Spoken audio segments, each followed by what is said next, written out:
There are three primary forms of international business. And we're not going to spend a lot of time on this, but you should know what these forms are. And we start with the first one, which is where we will be spending time: international trade. The buying and selling of goods and services across international borders. Often referred to as export-import. Exporting of goods, importing of goods.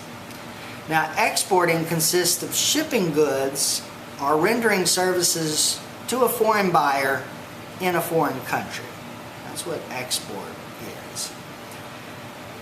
There are firms that specialize in this. There are firms that actually take the lead role in the export of goods. So you as a business, if you make the decision that you want to offer your goods or your services internationally, you may wish to work through a third-party broker, an international trading company.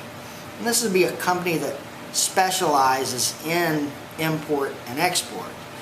Now, they're going to be a middleman. They're going to take a portion of the proceeds, a portion of the profit from each side, but in return, you're going to get a specialized form of knowledge.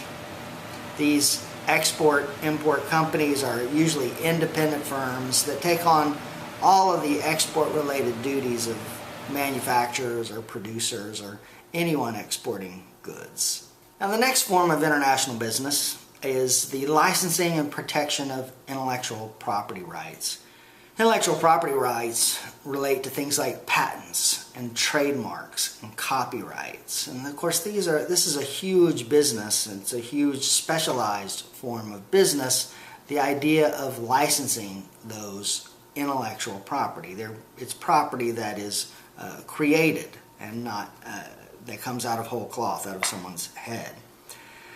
Now, companies will often enter into licensing agreements of their intellectual property. That could be a patent for a certain type of medicine, or that could be the characters to the Walt Disney movie Frozen. So a broad range of property can fall within the concept of intellectual property. Now, the third form of business is known as foreign direct investment.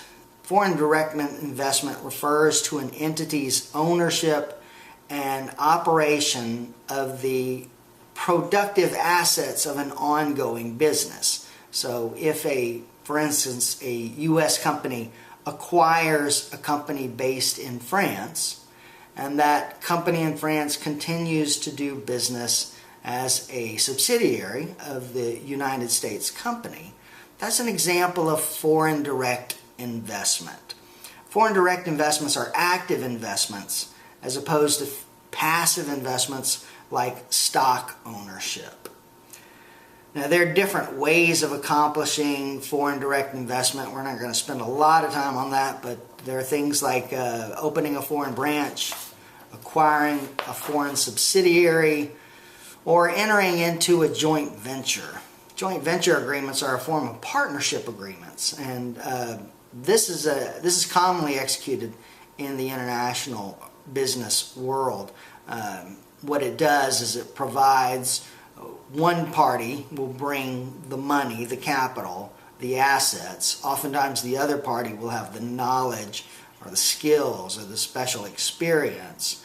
And it is often used in those countries where there is a requirement of local participation in any sort of investment. Now, foreign direct investment provides the greatest form of risk of all of these types of international businesses that we've discussed.